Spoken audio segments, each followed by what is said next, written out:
Le régime qatari a tenté à maintes reprises de bouger la communauté internationale contre les pays du boycott arabe, en prétendant que des mensonges étaient promus par ces médias au sujet de l'exposition de certains ressortissants qataris aux Émirats arabes unis. Mais ces tentatives étaient vouées à l'échec, malgré que l'échec a répété du régime qatari dans ses démarches internationales, afin de provoquer plus de questions de contrefaçon contre les Émirats arabes unis. Mais elle continue de suivre la voie empruntée depuis des années, répandre des mensonges, les promouvoir, puis déposer des plaintes devant les comités et les organisations internationaux compétents.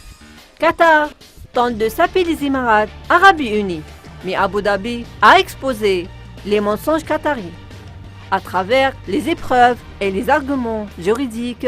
présentés devant la Comité des Nations Unies pour l'élimination de la discrimination raciale lors d'une session tenue le 3 mai à Genève. Après que le gouvernement de Tamim Ben Hamed ait porté plainte contre les Émirats arabes unis,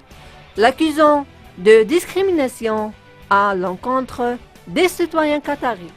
en violation de la Convention des Nations Unies sur l'élimination de toutes les formes de la discrimination raciale. Les preuves présentées par les Émirats arabes unis lors de la récente session à Genève ont prouvé que les affirmations du régime qatari étaient faussées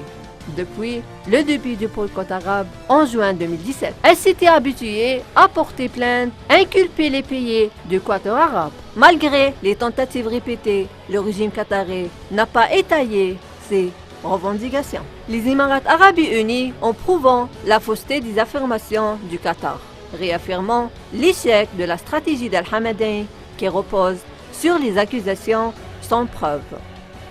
tout en faisant la promotion de ces mensonges, devant l'espoir que ces mensonges deviendront un moyen de pression sur les gouvernements du Quator arabe pour résoudre sa crise,